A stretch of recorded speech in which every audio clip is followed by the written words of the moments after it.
말씀은 레위기 55탄이고요. 제목은 77절 맥추절 오순절입니다. 레위기 23장 15절에서 22절까지 말씀 보겠습니다. 레위기 23장 15절부터 22절까지 같이 읽겠습니다. 안식일 이튿날 곧 너희가 요제로 곡식단을 가져온 날부터 세워서 7 안식일의 수요를 채우고 7 안식일 이튿날까지 합하여 50일을 계수하고 새 소제를 여호와께 드리되 너희의 처소에서 10분의 2 에바로 만든 떡 2개를 가져다가 흔들지니 이는 고운 가루에 누룩을 넣어서 구운 것이요 이는 첫 요제로 여호와께 드리는 것이며 너희는 또 이 떡과 함께 1년 된 흠 없는 어린 양 7마리와 어린 숫소 1마리와 순양 2마리를 드리되 이것들을 그 소제와 그 전제 제물과 함께 여호와께 드려라. 인제로 삼을지니 이는 화제라. 여호와께 향기로운 냄새며 또 순염소 하나로 속죄제를 드리며 1년 된 어린 순양 2마리를 화목제로 드릴 것이요 제사장은 그 첫 이삭의 떡과 함께 그 2마리 어린 양을 여호와 앞에 흔들어서 요제를 삼을 것이요 그것들은 여호와께 드리는 성물이니 제사장에게 돌릴 것이며 이날에 너희는 너희 중에 성회를 공포하고 어떤 노동도 하지 말지니 이는 너희가 그 거주하는 각처에서 대대로 지킬 영원한 규례이니라.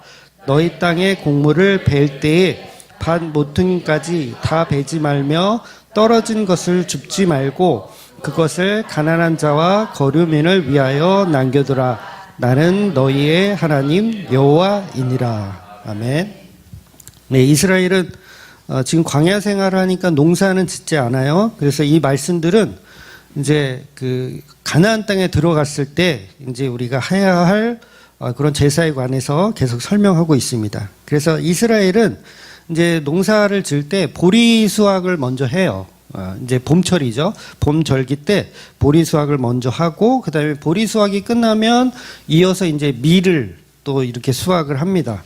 그래서 보리 수확이 끝나고 이제 밀 수확을 시작하는 요 시기를 오늘 본문이 이제 77절이다 이렇게 표현하는 거예요.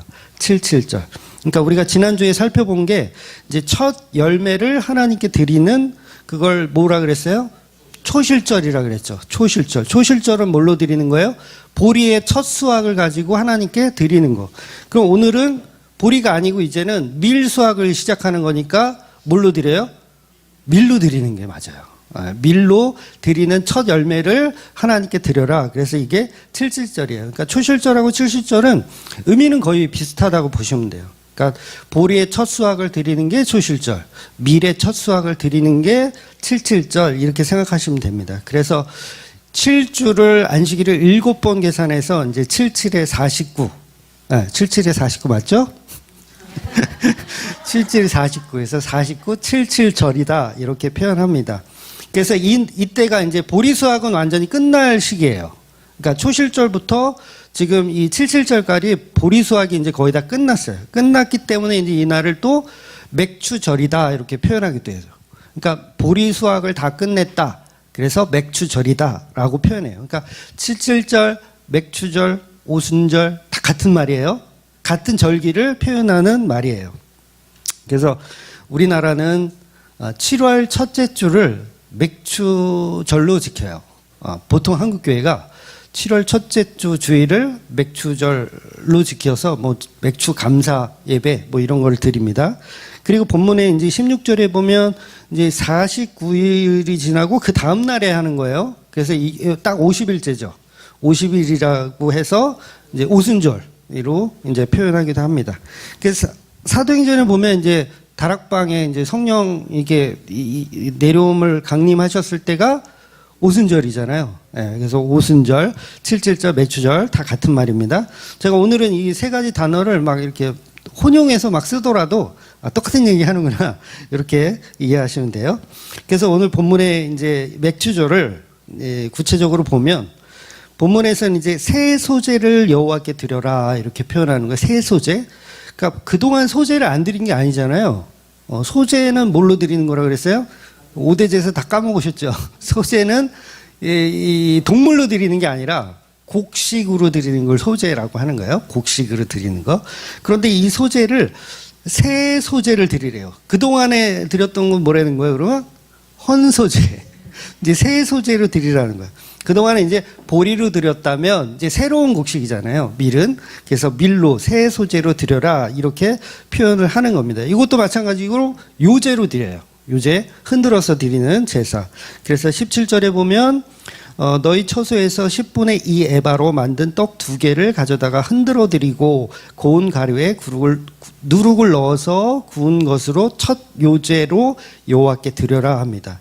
그래서 초실절에서 보리 수확을 앞두고 첫 번째 보리단을 추수해서 먼저 드리고 그 다음에 이제 초실절인데 그때는 이 단을 그냥 드렸어요.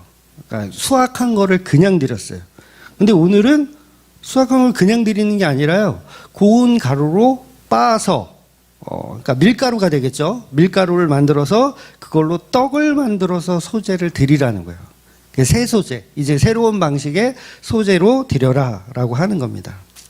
그래서 77절에 초실절 때처럼 곡식단을 그냥 드리면 간편할 텐데 간편하잖아요. 근데 하나님이 이번에는 꼭 곡식단을 빻아서 그걸 이제 요리를 하는 거죠. 요리를 해서 떡으로 만들어서 드리라는 거예요. 그럼 이건 어떤 의미가 있을까? 그냥 드리는 거하고 빻아서 드리는 거하고 어떤 의미가 있을까? 성경은 모두 예수 그리스도를 상징하기 때문에 어떤 그런 과정들이 달라지는 건 성령의 일하심으로 보셔야 돼요. 그러니까 성령의 일하심이 달라지는 것으로 봐야 돼요. 그래서 77절은 말씀이 육신되어 오신 그 예수님을 우리에게 구체적으로 보이는 것이고 그 구체적이라는 뜻은 이제 그게 성령께서 그 구체화 시킨다라는 의미거든요. 그래서 우리가 삼위일체를 이해할 때도 이제 성부 하나님, 성령 하나님, 그다음에 성자 하나님 이렇게 있잖아요. 그러면 이거를 따로 구분하시면 안 돼요. 삼위일체 그러면 보통 이제 삼위를 더 높게 사고 일체를 약간 부족하게 보는 게 한국교회 현실이거든요. 그래서 하나님 따로, 성령님 따로, 예수님 따로 이렇게 보는 게 한국교회 교리가 약간 좀 문제가 있어요. 그렇게 보면 안 되고 세 분은 다른 위격이지만 하나라는 게 사실 더 중요한 거예요. 다른 위격이지만 하나의 본체이심이 더 중요한 거. 그래서 성령님 그랬을 때 성령님은 따로 국밥이 아니에요. 성령님을 다른 말로 하면 그냥 예수의 영 이렇게 해석하셔야 이단으로 안 빠져요. 근데 예수의 영을 자꾸 분리시킨단 말이에요. 예수와 다른 존재로, 다른 성령으로. 그럼 어떻게 해요? 특히 이단 중에서는 이런 해석들을 하거든요. 성령께서 예수에게 임하면 예수가 그리스도가 되고, 성령께서 이제 그리스도를 이제 부활 승천하셨으니까 사라졌어요. 그러면 이제 성령이 이만희에게 임하면 이만희가 그리스도가 되고, 또 문선명한테 임하면 문선명이 그리스도가 되고, 이런 식으로 이단들이 사용을 하잖아요. 이게 왜 그런 거예요? 성령과 예수를 따로 분리를 시켜서 그래요. 근데 그렇지 않아요. 삼위일체는 두 분은 같다예요. 두 분은 같다. 그래서 예수의 영이 다른 데로 들어간다고 해서 그 사람이 그리스도가 되는 건 아닌 거죠. 그러니까 성령은 처음부터 예수를 위해서 존재하는 분. 그래서 삼위일체라는 교리가 우리 기독교에서 반드시 필요한 거예요. 그래서 성령께서 일하심이 모양이 다르잖아요. 어떨 때는 그냥 곡식 단으로 드리고, 어떨 때는 이걸 빻아서 드리고, 어떤 형태는 다르지만 하나의 본질을 설명하고 있다는 거죠. 그래서 성령 받은 자의 특징은요, 예수님의 십자가의 은혜만 증거해요. 다른 증거를 하지 않습니다. 이만희를 증거하지 않아요. 문선명을 증거하지 않아요. 안산홍을 증거하지 않아요. 성령은 누구만 증거한다? 예수님만 증거하는 거예요. 성령과 예수님은 하나의 하나의 본체이시기 때문에 그래요. 그래서 성령님은 예수님에 관한 일만 하세요. 예수님에 관한 일. 그래서 예수님 부활 승천하셨지만 이제 예수의 영이, 성령이 우리 안에 오시면 여전히 우리는 예수님과 함께 있는 거예요. 함께 동행하고 있는 겁니다. 그래서 우리 교회 가운데 성령이 임하셨으면 그건 예수님이 우리 교회 가운데 일하고 계신 거예요, 여전히. 근데 일하는 방식이 좀 차이가 있더라는 거죠.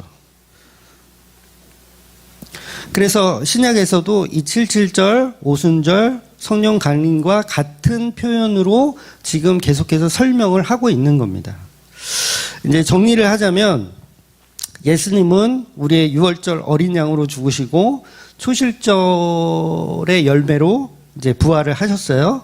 즉 유월절, 무교절, 초실절은 십자가와 부활의 상징을 하는 것이고, 이제 77절은 예수님의 일하심, 성령의 사역, 성령이 하시는 일들에 관한 이야기를 설명을 하고 있는 거예요. 그래서 생으로 드리지 않고, 초실절에는 생으로 다 드렸는데 이제는 가공을 해서 드리는 거예요. 떡을 만들어서. 그러면 뭐다? 성령께서 뭔가를 일하셔서 우리에게 먹이신다는 거예요. 일하셔서. 생으로 먹는 게 아니고 일하셔서. 그래서 지금도 이제 우리가 맥주절을 지키려면 어떻게 지켜야 하냐면 예수님의 살과 피를 먹고 마시는 날로 맥주절을 지켜야 돼요. 맥주절의 의미가 예수의 영이니까, 예수의 영에 관한 이야기니까. 그런데 한국교회는 지금 맥주절을 지키는데 이 날을 어떤 날로 지키냐면 그냥 감사하는 날로, 그냥 내가 수확한, 보리를 수확한 것에 감사하는 의미로 강단에다가 돈봉투로 이렇게 딱 이렇게 치장을 하죠. 그러면 이거는 본질에서 많이 벗어난 이상한 종교적인 행동을 하는 거죠. 그래서 십자가 없는 교회는 다 이런 짓을 할 수밖에 없습니다. 그래서 맥주절은 예수님의 십자가를 증거하고 성령의 일하심을 그대로 표현하고 있는 거예요.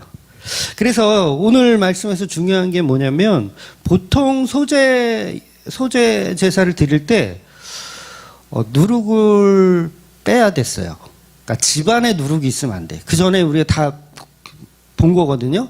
누룩이 있으면 안 돼. 근데 오늘 본문에서는 누룩을 넣어서 빵을 만들라는 거예요. 떡을 만들라는 거예요. 이건 좀 납득하기가 어려울 수 있어요. 아니 누룩은 나쁜 거 아닌가? 다 버려야 되는 거 아닌가?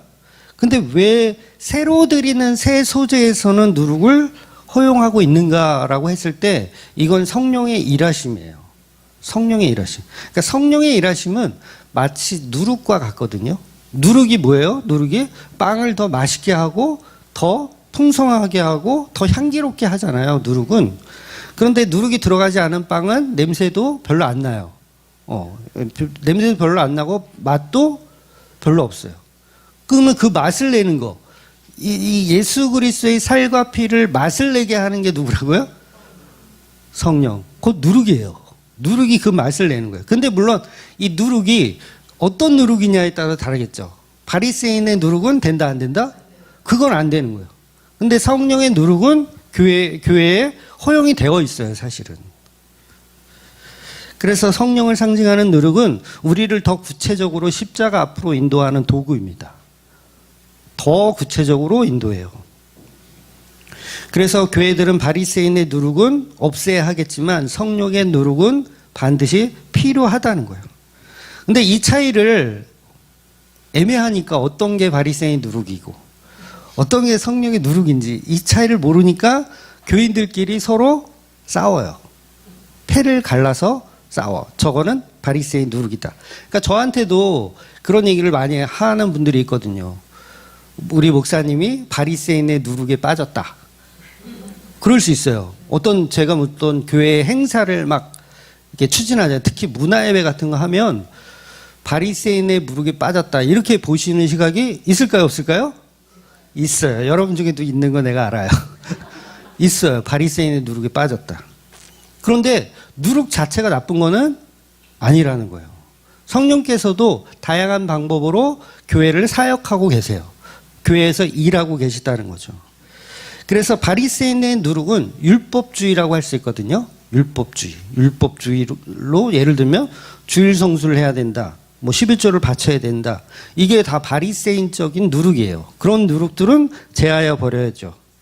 그래서 교회에서 이제 이렇게 바리새인의 누룩의 시각을 가지면 이제 심한 경우 어떻게 되냐면 예를 들면 이제 교회 음악 같은 걸 이제 지적하죠.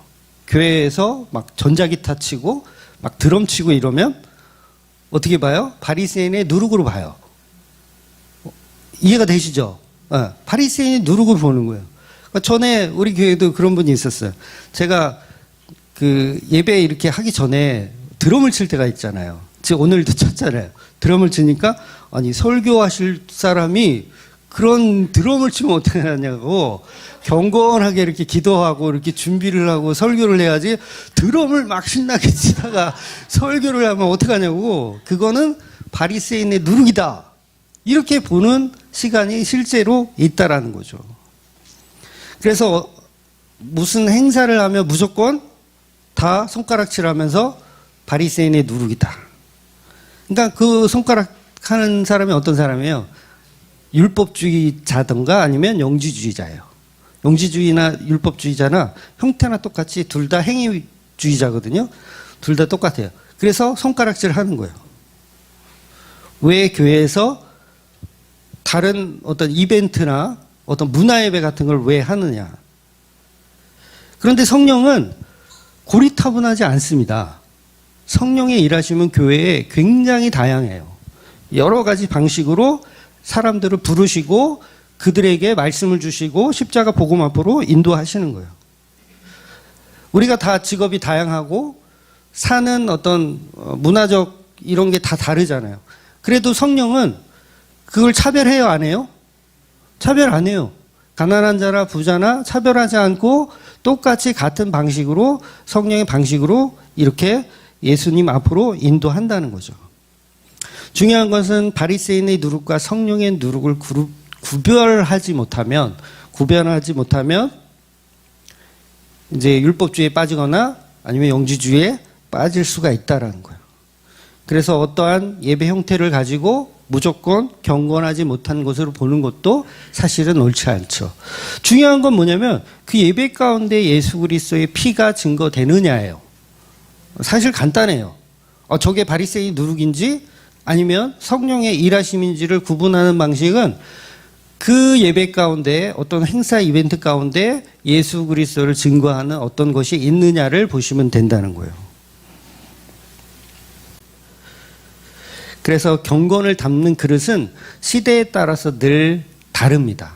그러니까 성령은 구시대의 방식으로만 일하시는 분이 아니에요. 새로운 사람이 있으면 새로운 방식. 그리고 오늘 본문도 그러잖아요. 새 소재, 새로운 방식. 그리고 성경에 새 노래라는 표현도 있어요. 늘 새로운 것을 추구하는 그런 방식으로 성령은 일하신다는 거죠. 그러니까 이스라엘 백성들 중에서도 누룩은 집안에서 치워버리고 제하여버리고 하나님께 드릴 떡에 누룩을 넣으면 안 되는데 오늘 본문에서는 그 누룩을 넣어서 떡을 만들라는 거예요. 그러니까 율법주의자들이 들으면 기절초풍할 본문이죠. 아니 누룩을 넣어서 새 소재를 드린다고? 교회에서 문화행사를 하면 기절하죠. 율법주의자분들 또는 영지주의자분들은 기절을 합니다. 왜 교회에서 이상한 이런 같은 걸 하느냐. 그런데 성령이 일하지 않으면 우리는 맛있는 떡을 먹을 수가 없습니다. 맛있는 떡을 먹을 수 없어요. 맛있는 떡이 뭐예요? 예수님이에요. 맛있는 떡이 예수님. 그래서 누룩이 없는 떡이 예수님이지만 누룩이 들어간 떡도 예수님을 상징해요. 누룩이 없는 것도 예수를 상징하고 누룩이 없는 것도 예수를 상징해요. 그래서 누룩이 들어간 떡은 성령이 일하시는 예수예요. 성령이 일하시는 예수. 그래서 복음은요, 여러 가지 형태로 접근을 합니다. 그래서 유대인에게 맞는 마태복음으로 접근하고요. 이방인에게는 이방인에게 맞는 누가복음으로 접근하는 거예요. 두 책은 완전히 색깔이 다르죠. 색깔이 달라요. 근데 내용은 똑같아요. 내용은 똑같지만 접근 방식이 다른 거예요. 그래서 서로 다르게 증거하는 것은 성령께서 각자 사람의 입맛이 다르기 때문에, 예수를 먹는 입맛이 다르기 때문에 그렇게 표현되어지는 거예요. 그래서 쉽게 말하면 그냥 이거예요. 음악을 좋아하는 사람에게는 성령께서 음악으로 예수를 증거하는 거예요. 이게 이해가 되셔야 돼요. 이 말이. 나는 미술을 좋아해. 그러면 성령께서 미술을 통해서 예수를 증거하는 거예요. 저같이 이제 시나 철학을 좋아하는 사람은 시나 철학이라는 장르를 가지고 예수를 증거해요. 이거 장르입니다, 장르. 그 내용이 아니에요, 장르. 그래서 어떤 사람은 우주과학을 좋아해. 그럼 우주과학을 통해서 예수 그리스도를 증거하는 게 성령의 일이에요. 각 분야에 맞게 성령의 말씀은 그 사람을 파고 들어간다는 거죠. 여러분이 잘 알고 있는 디모데 후서 3장 16절 말씀 제가 읽어드릴게요. 모든 성경은 하나님의 감동으로 된 것으로 교훈과 책망과 바르게 함과 의로 교육하기에 유익하니. 여러분 그동안 이 말씀 어떻게 해석하고 계셨습니까? 성경은 교훈과 책망과 바르게 함과 의로 교육하기에 유익하니라. 그럼 마치 이게 학교 안 다녀도 성경만 잘 알면 이 세상 사는데 지장 없다. 소위 이제 그렇게 생각하실 거예요. 그러니까 이 말씀을 성경이 학교에서 이제 배우는 어떤 교훈과 책망과 그걸 대신할 수 있다.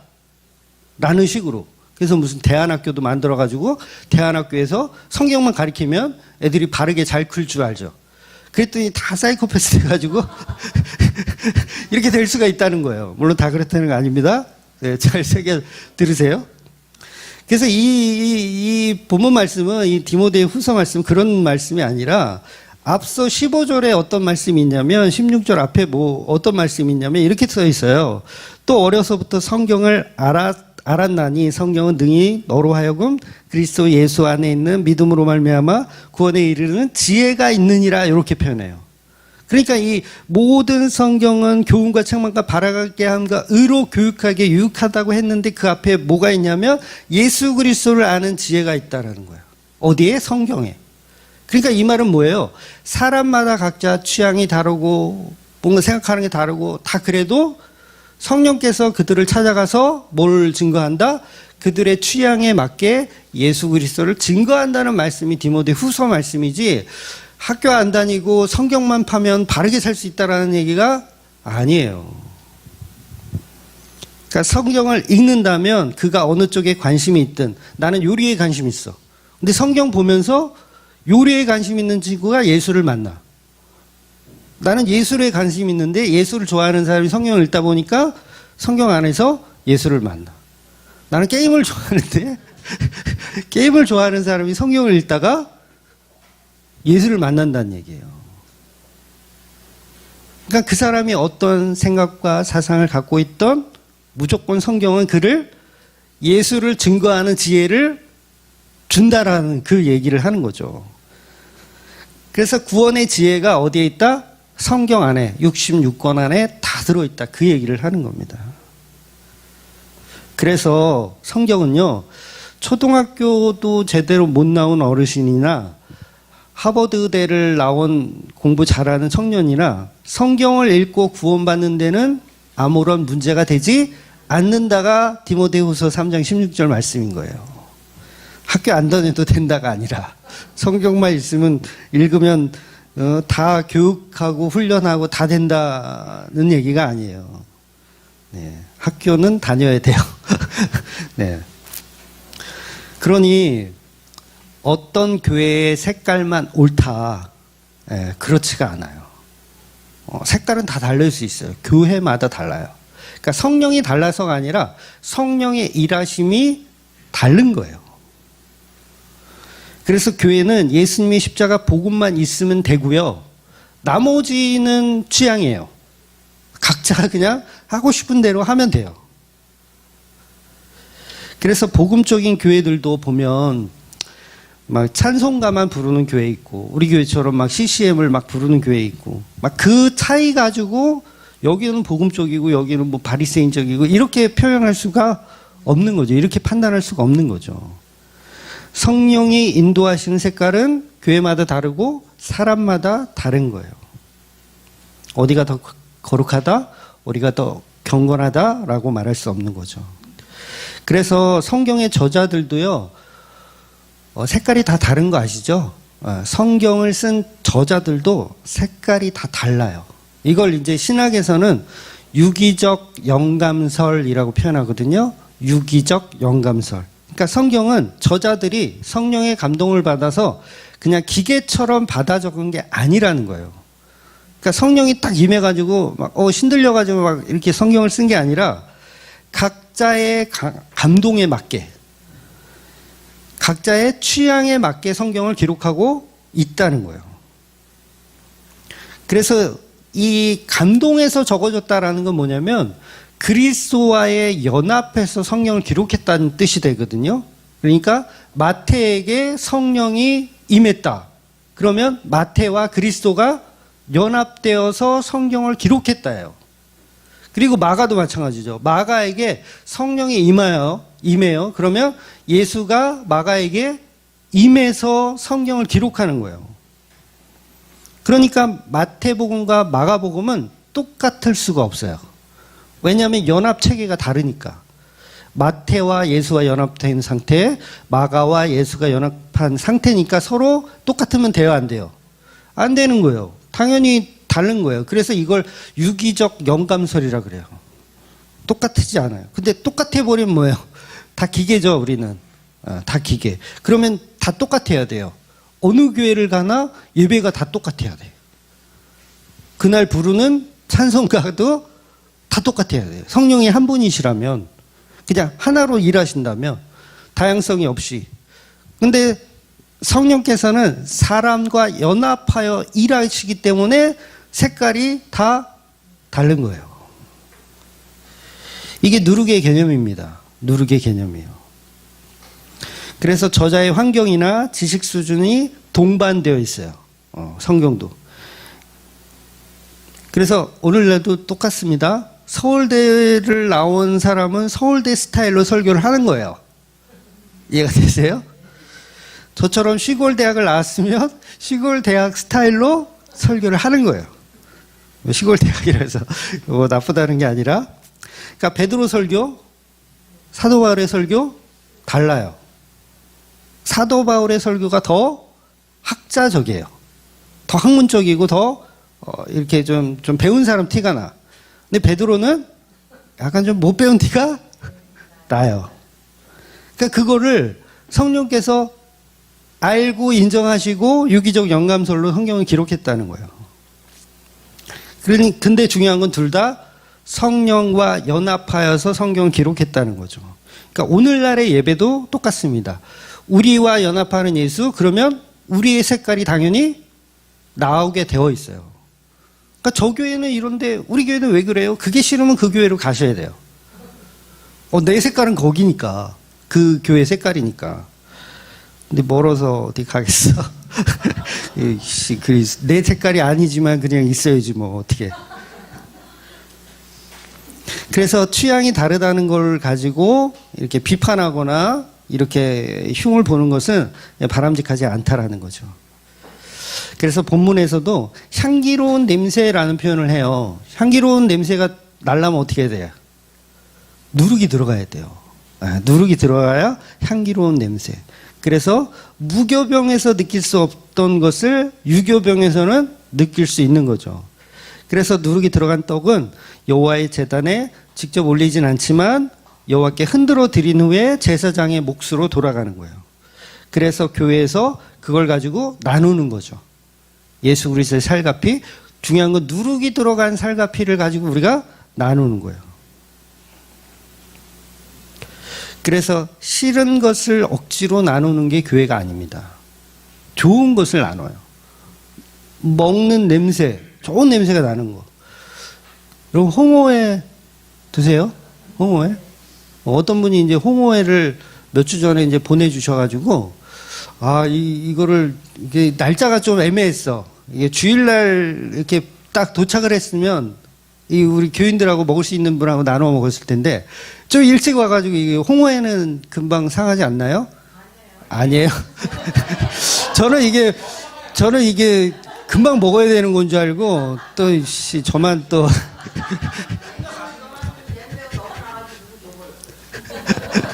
예, 저만 먹었어요. 아, 이거 방송 보실 텐데, 이거 보내주신 분이. 아, 저만 하여튼 맛있게 먹었어요. 예, 코가 뽕 뚫리고. 그래서 그거 좋아하시는 분, 홍어회 좋아하시는 분은 홍어회 좋아하시는 분들에게 나누어 먹으면 뭐예요? 교회가 이루어지는 거예요. 싫은 사람은 다른 거 먹으면서 또 교회를 이루는 거고요. 그런 개념인 거예요. 그래서 취향은 다를 수 있지만 십자가의 복음은 동일하다는 거죠. 그래서 나는 홍어회 좋아하는데 너는 홍어회 왜 안 좋아해? 막 그러면서 교회들끼리 싸우잖아요. 그건 어쩔 수가 없어. 그냥 지들끼리 싸우라고 그냥 냅둬야 돼. 이해가 되세요? 근데 중요한 건 교회의 본질은 예수 그리스도를 드러내고 그 십자가를 증거하면 돼요. 취향이 달라서 싸우는 건 이건 답 없어요. 그럼 저도 양쪽을 막 이렇게 까는 수밖에 없지 뭐. 그러나 그게 뭐라? 성령이 일하시는 중이시다는 거야. 그 색깔도. 그래서 인간이 추구는 그게 볼이든지 밀이든지 전부 예수님을 예표하는 비유들일 뿐이에요. 나는 보리가 좋아. 보리로 드릴 거야. 나는 밀이 좋아. 난 밀로 드릴 거야. 아무리 지들끼리 싸워봐야 그건 다 예수 그리스도를 예표하는 비유들일 뿐이고 각자의 취향에 맡기는 거예요. 그래서 우리가 밭에서 곡식을 얻는다는 의미는 뭡니까? 육신의 생명을 유지하기 위해서 필요한 음식을 얻는 거예요. 밭에서. 이걸 영적으로 해석하면 하나님께서 말씀을 우리에게 주셔서 그 말씀을 먹이는 영적인 추수입니다. 어떤 사람에게는 보리로 먹이고 어떤 사람에게는 밀로 먹이는 거예요. 그럼 본인이 원하는 거 먹으면 돼요. 이해가 되세요? 난 보리떡이 좋아. 그럼 보리떡 드세요. 난 밀이 좋아. 그럼 밀 드세요.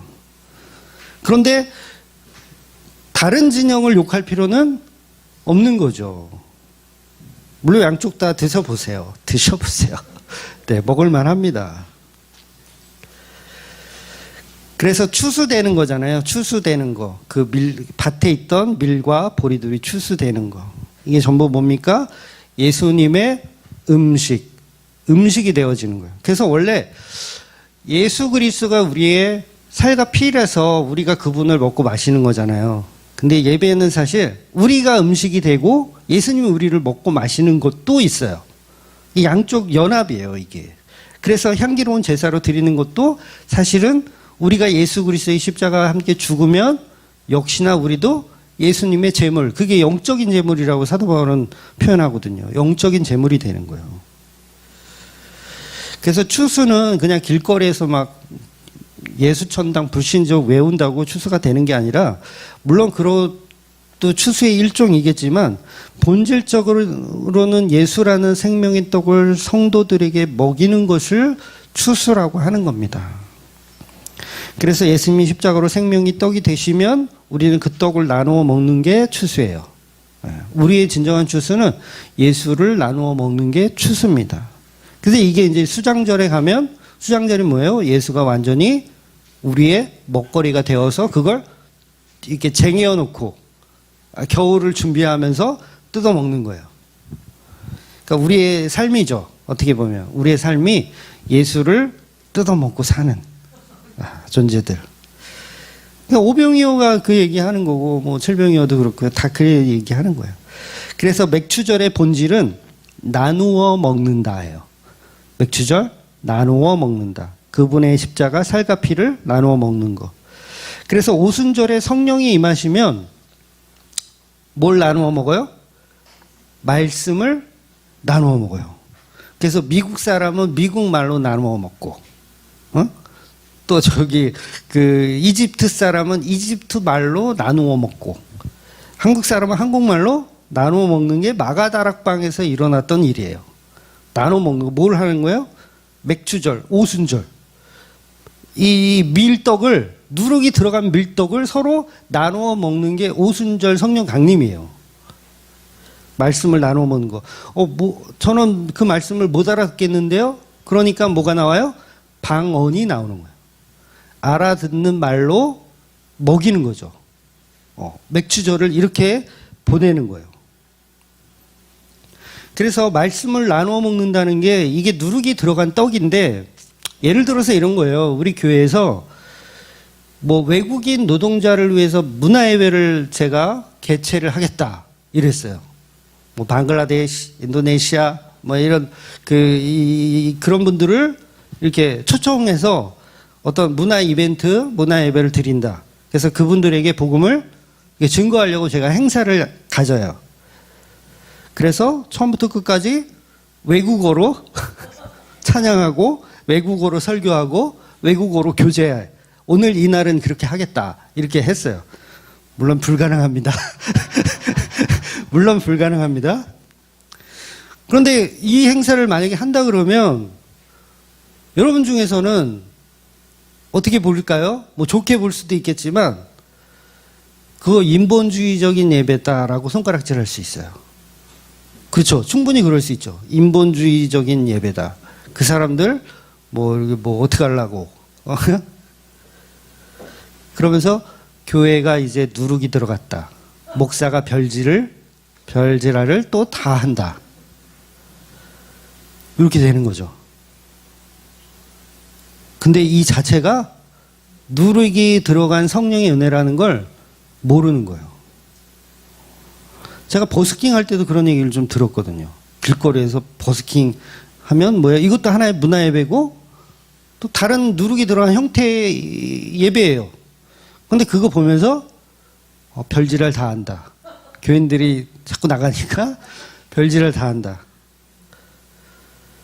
그런데 예수님이 십자가를 증거하는 일이라면 그게 어떤 모양이든 형태이든 사실은 문화적으로 다르지만 그 역시 예수님을 드러낼 수 있는 좋은 예배라는 거예요.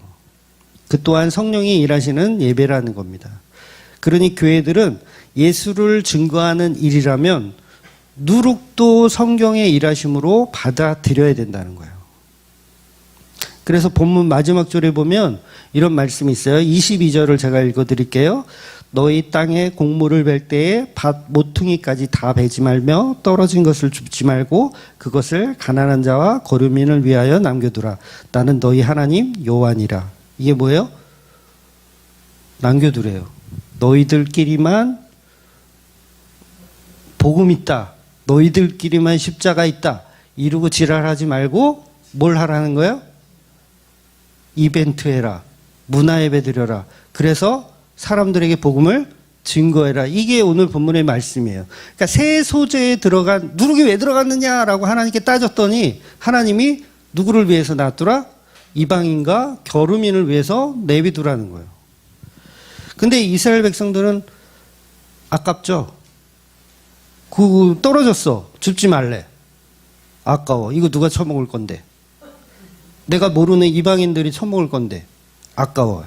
그러니까 복음주의 안에서도 전도하는 것을 아깝게 여기는 사람들이 있어요. 우리 주맘교회 이러면서. 다른 교회는 그냥 배척. 다른 교회 배척. 우리 주맘교회. 근데 그렇지 않다는 거예요. 복음을 나누어서 그들도 맛있는 빵을 먹을 수 있도록 기회를 계속 제공하는 거죠. 우리 교회 오면 맛있는 빵이 있다. 예수 그리스도의 살과 피가 있다. 근데 그런 말은 안 하고 우리끼리만 그냥 먹고. 그래서 가난한 자와 거류민에게도 남겨두라는 거죠. 말씀을 먹지 못한 가난한 자와 이방인을 통해서도 계속 주워 먹게 하는 거. 그래서 제가 그 유튜브에 설교를 올리잖아요. 유튜브에 설교를 올리는 것도 그런 마음이거든요.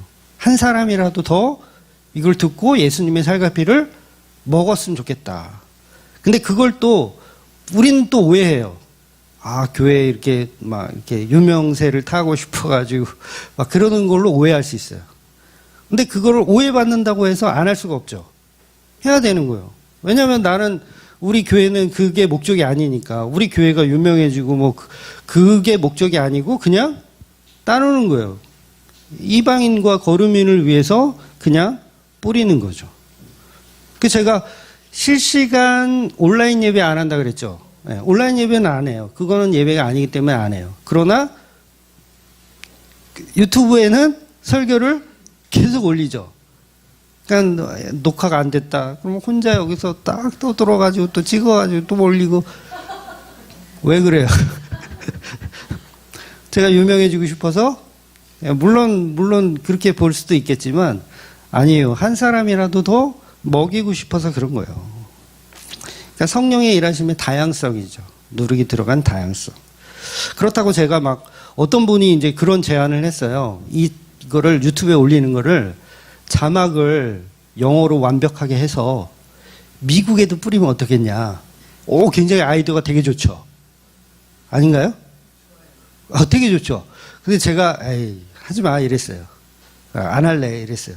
그러니까 왜냐하면 미국 말을 잘하는 목사가 하나님이 또 쓰시겠지. 쓰고 계시겠지. 근데 내가 굳이 내 영역이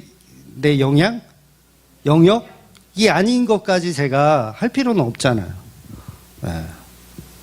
그래서 저는 저에게 주어진 만큼만 이렇게 하는 거죠. 우리 주만교회도 마찬가지예요. 우리 주만교회에 주어진 영역만큼 이렇게 복음을 전하면 돼요. 그렇다고 우리가 막 그냥 전도대회하고 뭐 무조건 나가가지고 막 피켓 들고 뭐 예수 살과 피를 먹어라. 뭐 먹을 사람 우리 교회 와라. 막 이렇게 하자는 건 아니잖아요. 그러니까 어렵죠. 이게 중간을 딱 정도를 걷기가 어렵습니다.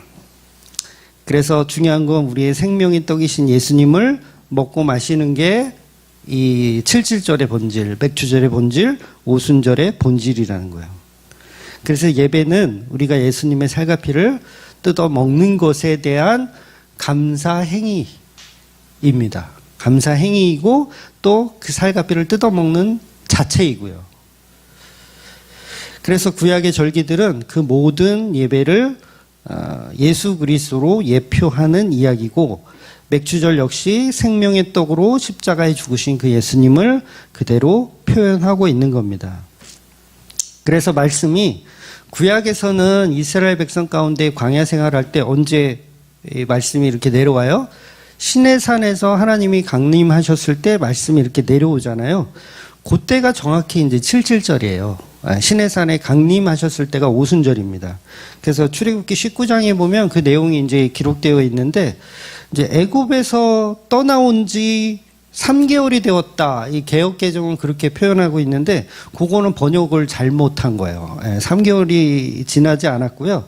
세번역 성경은 이제 바르게 했거든요. 세번역 성경을 보면 셋째 달 초하루, 그러니까 3월 1일, 3월 1일이었다. 그래서 1월 14일 저녁에 유월절이잖아요. 유월절 지키고 나서 출애굽을 해서 이제 왔더니 3월 1일이 되었다. 그러니까 46일, 7일 뭐 이렇게 됐을 거 아니에요? 그리고 나서 시내산 앞에 도착해서 3일 동안 정결 예식을 시켜요. 출애굽기에서 우리 다 본 거예요. 정결 예식을 시켜요. 그래서 3일 동안 정결 예식을 하면서 그 마지막 날에 이제 성령 강림이 또 일어나는 거예요. 그게 시내산에서 하나님이 강림하시는 거죠. 그러니까 50일. 물론 그 당시 이제 달력이 지금 남아있진 않아요. 그 당시 달력이 1월 달이 30일까지 있었는지 31일까지 있었는지, 우리나라처럼 2월은 28일까지 있잖아요. 있었는지 요걸 정확하게 계산할 수는 없어요. 그래서 어떤 학자들은 그거 안 맞다. 그 당시 이게 뭐 30일이었는지 29일이었는지 뭐 그걸 어떻게 알 수가 없다. 그래서 안 맞다라고 하는데 저는 맞다라고 생각해요. 그러니까 우리가 셈할 수는 없지만 정확히 50일 날 시내산에 하나님이 강림하신 게 맞다라고 보는 거예요. 왜냐하면 그걸 증거할 수는 없지만 성령의 전체적인 흐름을 보면 뭐예요? 정확히 오순절에 하나님이 일하셨고, 또 사도행전에서는 정확하게 50일 날 성령께서 임하시는 거예요. 다 같은 방식이에요. 일부러 숫자를 기록했던 건 다 이유가 있다는 거죠. 그래서 뭐 49일이 맞느냐, 50일이 맞느냐, 6월절부터 50일이냐, 초실절부터 50일이냐, 예수님 부활부터 50일이냐, 십자가에 달리고서부터 50일이냐, 이런 거를 신학자들은 되게 머리 쓰고 이거 싸매고 서로 옳다고 막 싸우거든요. 근데 그럴 필요가 없고 그냥 맞다. 이유가 어쨌든 맞다예요. 왜냐하면 절기로 만들어 놨으니까. 누가? 하나님이.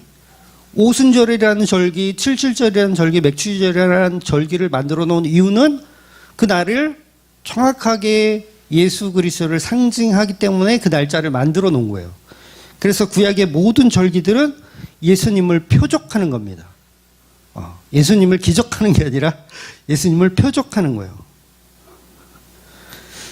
그래서 본문이 말하는 맥추절의 의미는 단순히 보리수확을 감사하는 의미가 아니에요. 한국교회는 그거 다 뜯어 고쳐야 돼요. 보리수확을 7월 첫째 주, 보리수확을 감사하는 날이 아니에요. 6월절도 마찬가지고 무교절, 초실절 다 마찬가지예요. 일반 은총에 관해서 감사하는 날이 아니에요. 한국교회는 다 일반 은총을 감사하는 날로 여기잖아요. 추수감사절도 그렇고 일반 은총. 성탄절도 그렇죠. 성탄절도 일반 은총으로 감사하는 날로 정해요. 근데 일반 은총에 감사하는 날은 기독교의 본질은 아니에요. 물론 그것도 있죠. 없다라는 게 아니에요. 그것도 있어요. 있지만 그것까지는 종교라는 거예요. 거기서 더 가야 기독교가 되는 거죠. 그래서 모든 절기는 십자가에 죽은 예수님을 예표하고 있는 것이고 그것을 먹이는 데 있어서 누룩이 들어간 떡을 오늘 본문은 허용하고 있다라는 거예요. 그래서 모든 절기는 6월절에서부터 시작한다는 걸 꼭 명심하셔야 돼요. 6월절. 하나님의 어린 양, 예수 그리스도의 피에서부터 출발해서 완성되는 절기들이라는 거예요. 그러니까 8번, 이 7절기, 8절기 다 마찬가지로 다 예수 그리스도의 피에서 시작해서 예수 그리스도의 피로 끝나는 절기들이라는 거예요. 그래서 이 모든 절기는 6월절 어린 양으로 시작해서 그분이 완성하시는 복음에 관한 이야기를 하고 있다는 거죠. 그래서 신약의 교회들은 사실 그런 절기 예배를 드릴 필요는 없어요. 드린다면 반드시 십자가로 연결시킬 수 있는 그런 절기들로 드려야 된다는 거죠. 그래서 사도 바울이 이제 마지막으로 어떤 얘기를 하냐면 날과 절기를 여전히 구약처럼 지키는 것은 천박한 일이다라고 사도 바울이 이야기했어요. 바울은 이렇게 모든 절기는 예수 그리스도의 십자가를 증거해야 된다 이렇게 표현했습니다. 그래서 맥추절, 추수감사절, 유월절, 안식일을 포함해서 모든 것은 다 예수 그리스도를 증거하지 않으면 다 천박한 짓. 갈라디아서 4장에 나오는 말씀이거든요. 다 천박한 짓이다. 그래서 여태까지 설교한 게 다 죽 써서 개 주지 않도록 제가 한 말이 아니라 사도 바울이 내가 여태까지 한 설교들이 다 헛되지 않도록 천박한 짓을 하지 말아라. 이렇게 얘기를 했어요. 이미. 근데 한국교회는 여전히 일반 은총에 관한 절기들로 지키고 있으니 한국교회의 복음이 너무 없는 거죠. 그래서 그 안타까움으로 우리는 예수 그리스도의 십자가만이 모든 절기의 완성임을 아시고 그 살과 피를 나누어 먹으시는 저와 여러분이 되시기를 주의 이름으로 축원드리겠습니다. 아멘. 기도하겠습니다.